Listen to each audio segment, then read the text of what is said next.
मेरी नींद खुली, मैं चौंक के उठ गया। मैं पसीने से तरबतर हो चुका था। तभी मेरी नजर मेरे फोन पे पड़ी।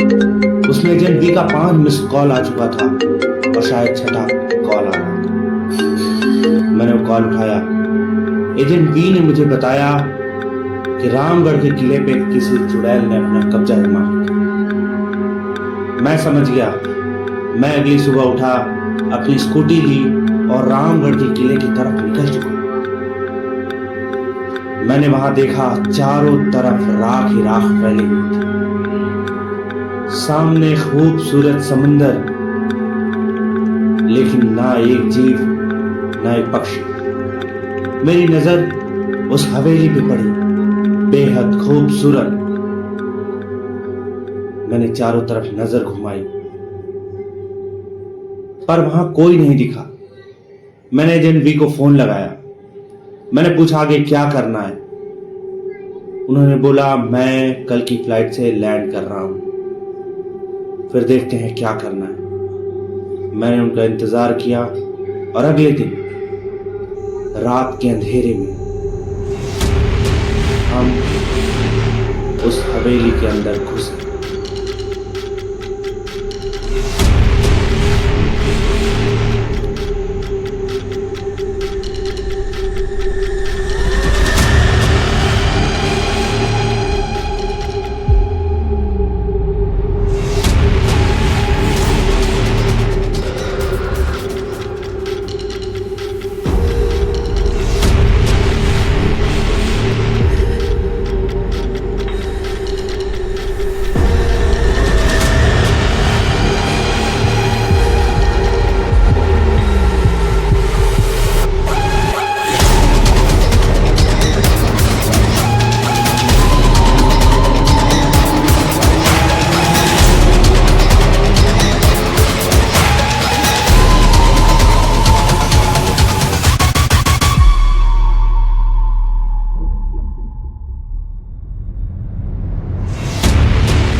मेरी कुछ समझ में नहीं आ रहा था। मैं एजेंट वी को लिए जंगल में कुछ तलाश कर रहा था। तभी मेरी नजर एक साधु बाबा पे पड़ी। मैं बाबा की तरफ गया, उनके चरणों में अपना सर झुकाया। मैंने बाबा से पूछा उस हवेली में एक चुड़ैल है, क्या उसका कोई उपाय नहीं? बाबा ने मेरी बात सुनी और मुझे ताजा खून से भरा हुआ एक बोतल दिया। मुझसे बोला कि उस जंगल में एक पेड़ होगा, उसकी छाल उस लाल खून में मिलाकर उस चुड़ैल को खिला दो, वो पागल हो जाएगी। मैं बहुत खुश था, शायद मुझे हथियार मिल चुका है। मैं जंगल में गया, चारों तरफ राख पड़ी हुई थी, एक भी पेड़ दिखाई नहीं दे रहा था। तभी एक विशाल पेड़ मेरे सामने खड़ा था। मैं उसकी तरफ गया। मैं समझ गया था ये कोई आम पेड़ नहीं। मैंने सर झुकाया, उनसे पूछा, प्रभु वो छाल कहाँ है, वो जादुई छाल कहाँ है? आकाशवाणी हुई कि वो पेड़ तेरे पीछे। मैं पीछे की तरफ मुड़ा, वहां एक पतला सा पेड़ खड़ा हुआ। मैं जल्दी से उसकी तरफ बढ़ा और उसके पास जाके देखा। शायद ये वही जादुई पेड़ था। मैंने छाल निकाली। मैं बहुत खुश था कि अब उस चुड़ैल को मुझसे कोई नहीं बचा सकता। मैं आगे बढ़ गया। मैं फौरन गया और एजेंट बी को ये बात बताई।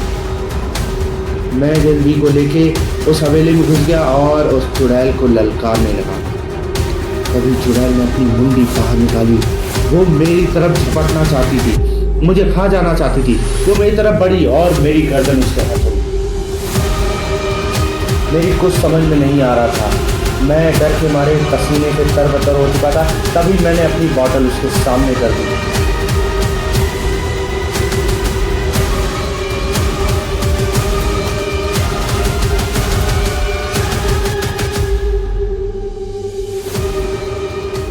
और जादुई चादर में लपेट के उसे समुंदर के अंदर फेंक आया।